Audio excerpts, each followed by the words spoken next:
Welcome to Bullion Knots. I'm going to show you how to make a traditional bullion knot and some faux bullion knots using petite frosty rays for the faux knot, silk and ivory, and vineyard silk for the faux bullion, and impressions for a real bullion. This is a bullion needle. The eye is a similar width to the end, and you can see the difference between the bullion needle and the tapestry needle.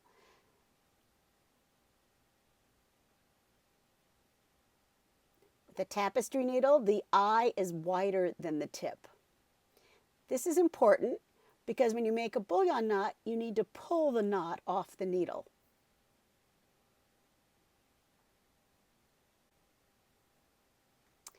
So for a traditional bullion, you make a large knot at the end of your needle, at the end of your thread. You sink the knot, you come up at A, you go down at B, and that's the length that you want your bullion knot to be. You come back up at A without piercing the thread.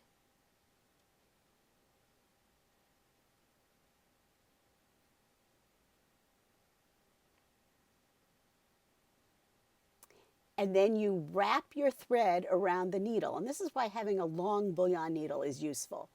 And you keep wrapping, and you want the length of the wrapped thread as it's pushed down on the needle to be the same length as the width between A and B. And you want those wraps to be really tight against each other. So you can measure by looking at the length, and then when you find it's long enough, you pull your needle through, hold on to the knot. Oops, I got a little stuck on a thumbtack.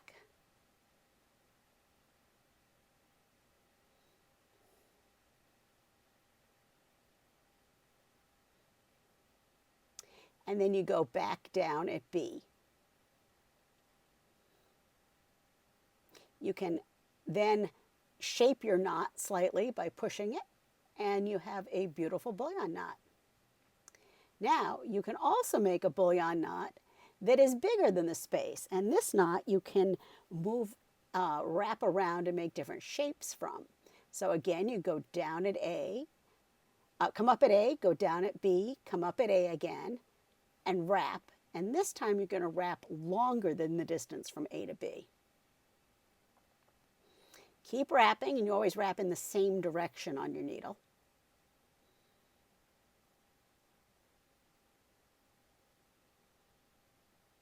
Keep wrapping.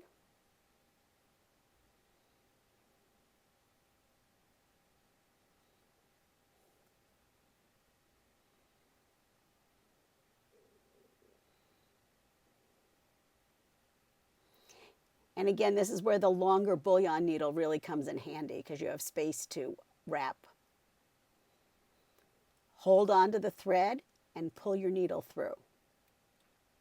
And this is why you want the eye of the needle to be a similar width to the point because it's hard to pull through those wrapped pieces. And after you pull tightly, you go back down at B. And you can see this is like a little arch. And you can couch it down.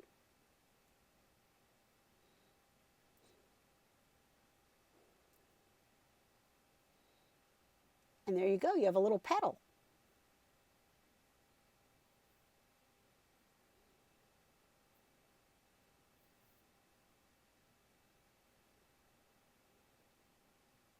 Okay, now this is vineyard silk. I'm going to show a faux bullion. Make a big knot. You come up. You unthread the needle.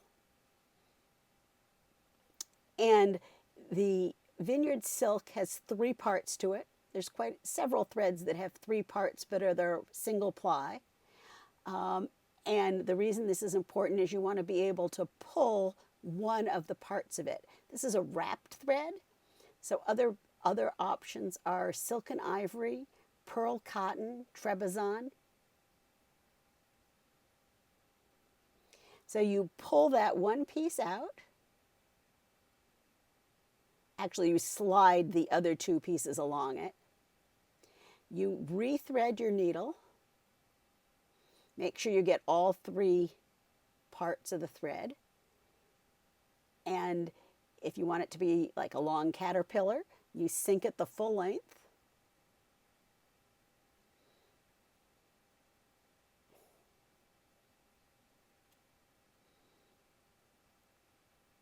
And you smooth it out with your finger. You can couch this down or not. If you're planning to couch, you can use that single long piece that's left over from where you were pulling. Now this is silk and ivory. Again, it has three parts.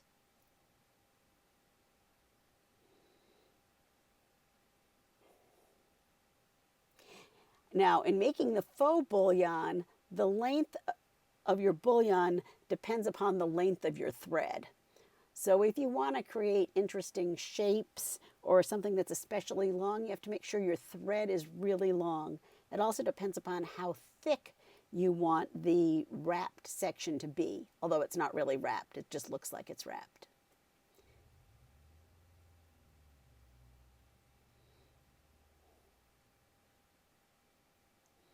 So now I'm going to try to make an S shape.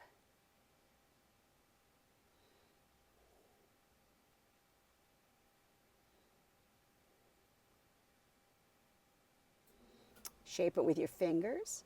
Then you sink the needle. And then you come up and couch it in place with that one single thread that's left. And that will blend right in.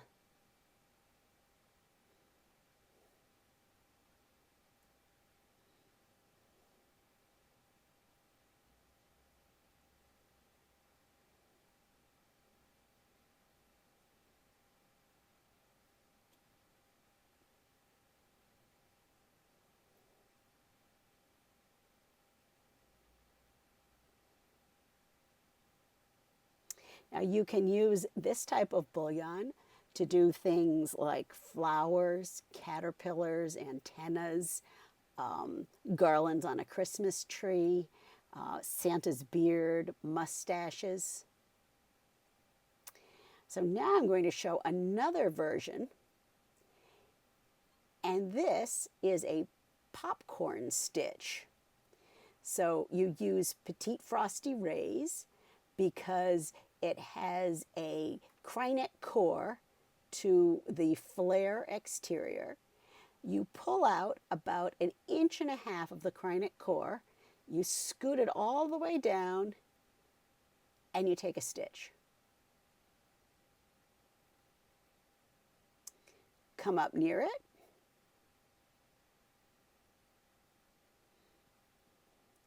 Pull on the crynet core.